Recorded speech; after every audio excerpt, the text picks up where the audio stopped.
जगद्गुरु तुकोबारायांचा विचार जर आपण केला तर जगाला पंचमवेद ज्यांनी दिला श्रीमंत श्री तुकोबार आहे.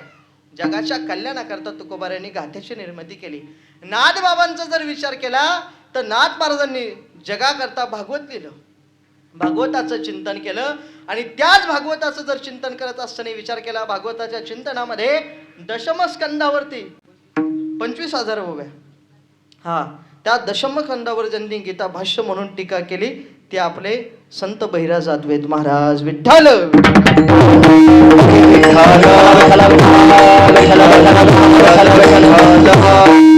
ही सामान्य गोष्ट आहे.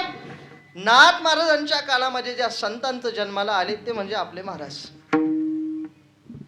याचा विचार केला तर संत हे सामान्य भूमीमध्ये जन्माला येत नाही. जन्माला आल्यानंतर ज्या ठिकाणी त्यांना तप करण्याकरता योग्य जागा मिळत असेल, संत त्या ठिकाणी वावरत असेल.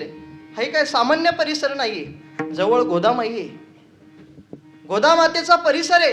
विचार केला तर बाहेरच्या राज्यातून मोठे मोठे संत परिक्रमे करता येत असतात. कशा करता? त्यांच्या जीवनामध्ये साधना करण्याकरता. मग आपण किती भाग्यवान आहे. आपल्या उशाला आहे ना महाराज, तरी पण मला वाटत नाही की आपली साधना होत असेल. एवढा सुंदर परिसर आहे, एवढा सुंदर परिसर. हे चैतन्य का निर्माण होतं? संत ज्या ठिकाणी वास्तव्य करतात त्या भूमीतील असणारी रजकण सुद्धा पवित्र होतात. या ठिकाणची विशेष माती सुद्धा पवित्र असते. आणि या ठिकाणी आल्यानंतर जे चैतन्य, जे समाधान आपल्याला प्राप्त होतं ते अन्यत्र कुठेही आपल्याला प्राप्त होत नाही. का? संत ज्या ठिकाणी वास्तव्य करतात त्या ठिकाणी मात्र जीवाचं कल्याण झाल्याशिवाय राहत नाही.